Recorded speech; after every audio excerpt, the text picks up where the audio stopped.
السلام علیکم ګروپ ملګرو څنګه چل دی خیر دی ټیک ټاک ښئ امید لرم ټول به ټیک ټاک یئ هلکه زه یو پیغام درکول غواړم خو مهرباني وکړئ ډېر غور سره یې واورئ او که څوک یې ونه ګوري او بل کس یې واوري نو مهرباني وکړئ چې هغه یې بل ته واوروئ ځکه چې دا پیغام داسې پیغام دی چې دا حادثه ما سره نن وشوه نو زه وایم چې زه خو ترې نه خدای ډېر مطلب په یو ډېر کراس لیول باندې د زه خدای بچ کړمه نو زه وایم چې زه داسې ته د بل ساده غوندې ورور پې چېرته دوکه نه شي ځکه ډېره غټه دوکه ده داسې کار دی چې ما پرون ای ټي ایم کارډ او چیک بک د وابډه هاوس نه خپل راوشتو ټیک ده همون اکټیویټ کو ما ته نن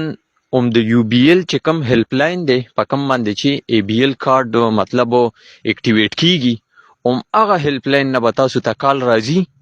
ما ته نن کال راغو د ای بی ایل خپل هیلپ لاین نمبر او ما ته کال راغو ما ته وی چې یاره ته اعزاز الله خبرې کې مې او جی وی تا مونږ سره اکاونټ کولو کړی دی په ای بی ایل کې مې بالکل جی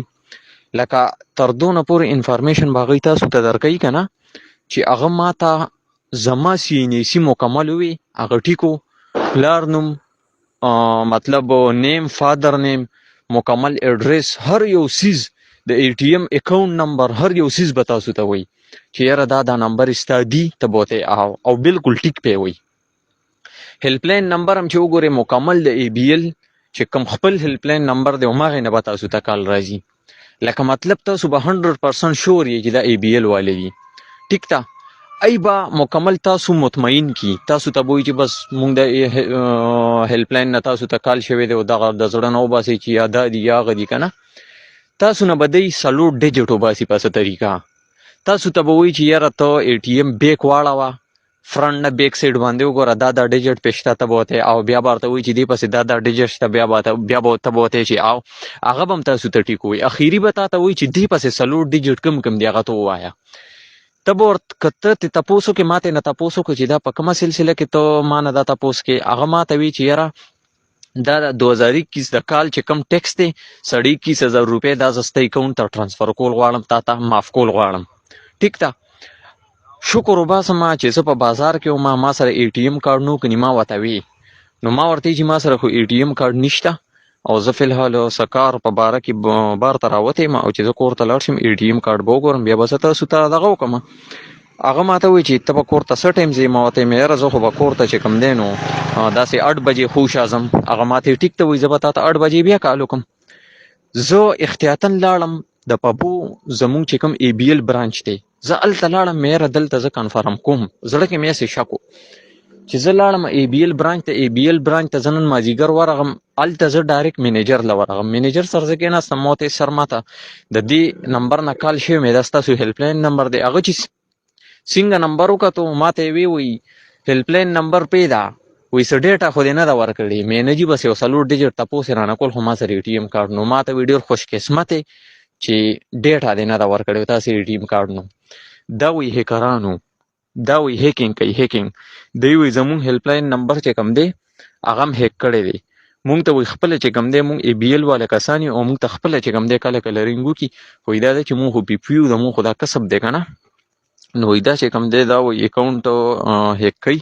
او اکاونټ چې کله هیک کي نو بیا مطلب ستا اکاونټ ته چې کم دغه راځي انکم راځي څه سیلري راځي څه پیسې راځي بس هغه چې ته خبرېږي هغه به ستا اکاونټ نه ځي دی بې وباسي ټیک ده نو وایي شکر وباسه چې څه ډیټا دې نه ده ورکړې او خوش قسمت یې بچ پاتې شوې او که بیا هم درته کال وکړي نو بیا ښه بې عزته کوه ښه کنځل ورته وکړه دمکي ورکړه چې زه به اف ای ای والا ته ویم په اف ای ای والا یې زه ګیروم ټیک ده نو زه زما دا پیغام دی چې زه خو ترې نه خدای نن ډېر بای چانس بچ کړم ځکه چې یقین وکړئ که ما سره ای ټي ایم کارډ و نو په ایمان چې ما ورته بس وي ځکه چې هغه هیلپ لاین نمبر ورسه ما وکته ما خو دا ای بی ایل والي دي نو بس دا پیغام ما د ګروپ کې ملګرو ته شیر کو مهرباني وکړئ اول خو 1 to 1 ټول یې واورئ دا پیغام که چا نه مس هم شي او څوک یې واوري نو مهرباني وکړئ بل ته سونه وکړئ بل ته نه باخبره کړئ ځکه چې لکه انسان په ډېر زر دوکه کیږي، لږ نه ډیر زر. ټیک ته. نو مهرباني وکړئ که تاسو ته د هیلپ لاین نه هر قسمه کال راشي نو مهرباني وکړئ چاته خپل دغه ډیټا مه ورکوئ، مه اے ټي ایم کارډ نمبر ورکوئ، مه اکاونټ نمبر ورکوئ. بس چې تاسو ته داسې څه مطالبه وکړي بس کنځل منځل ورته وکړي، بې عزته یې کړو، بس کال ورته بند کړئ. ټیک ته. ډېره مننه. الله مو خوشحاله او باد ساته.